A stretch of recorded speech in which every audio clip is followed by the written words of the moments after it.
Welcome to the Salmon Runs YouTube. Enjoy the video. In this video, I will explain how to set up notifications in Excel. We'll start by exploring the basics of conditional formatting, which provides immediate visual cues for important data. Then, we'll delve into using powerful Excel formulas to create more sophisticated triggers based on your specific criteria.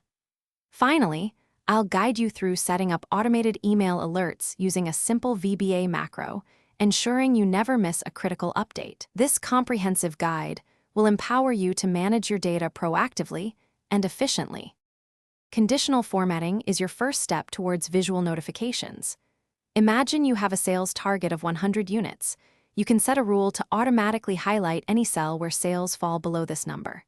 Simply select your data, navigate to conditional formatting, and choose a rule like less than a specific value. Then, pick a vibrant color, perhaps a bright red, to instantly draw your eye to the data needing attention. This makes monitoring key metrics incredibly straightforward and effective. For more dynamic alerts, formulas are incredibly powerful. You can use an IF function to check if a project deadline is within 5 days, for example. Combine IF with AND or to evaluate multiple conditions simultaneously, like a task being overdue and assigned to a specific team member.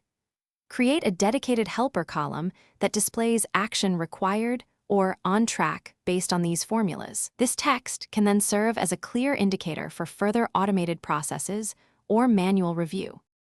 When you need to send an actual message, Visual Basic for Applications, or VBA, is your solution. Open the Developer tab, then the Visual Basic editor, and insert a new module. Here, you can write a short macro to send an email, specifying the recipient, subject line, and body text. You can then link this macro to run automatically when a particular cell's value changes or a specific condition is met. This ensures critical updates are communicated directly and promptly. Thanks for watching. Consider subscribing if we helped you.